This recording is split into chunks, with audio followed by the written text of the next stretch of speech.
Sakal Gunar Vande Guru Sri Charanaravindan.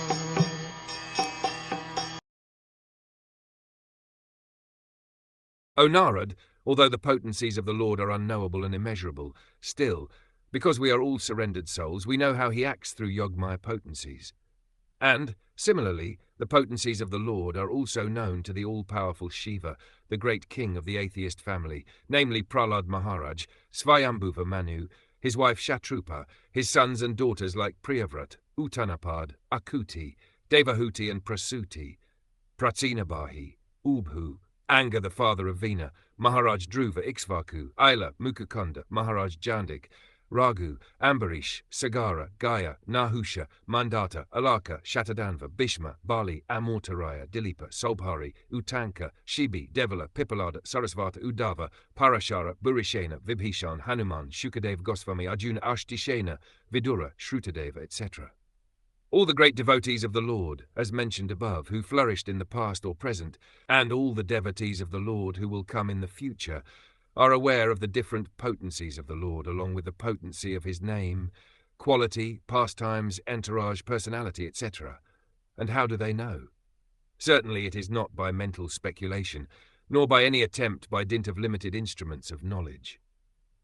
By the limited instruments of knowledge, either the senses or the material instruments like microscopes and telescopes, one cannot even fully know the Lord's material potencies, which are manifested before our eyes. For example, there are many millions and billions of planets far, far beyond the scientist's calculation. But these are only the manifestations of the Lord's material energy. What can the scientist hope to know of the spiritual potency of the Lord by such material efforts? Mental speculations, by adding some dozens of ifs and maybes, cannot aid the advancement of knowledge. On the contrary, such mental speculations will only end in despair by dismissing the case abruptly and declaring the non-existence of God. The sane person, therefore, ceases to speculate on subjects beyond the jurisdiction of his tiny brain, and as a matter of course, he tries to learn to surrender unto the Supreme Lord, who alone can lead one to the platform of real knowledge.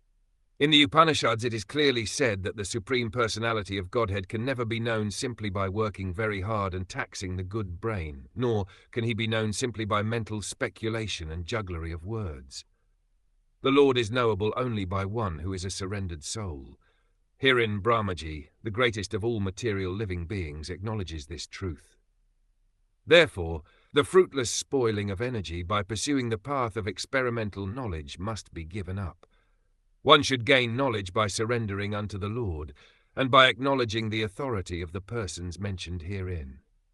The Lord is unlimited, and, by the grace of the Yogamaya, helps the surrendered soul to know him proportionately with the advance of one's surrender.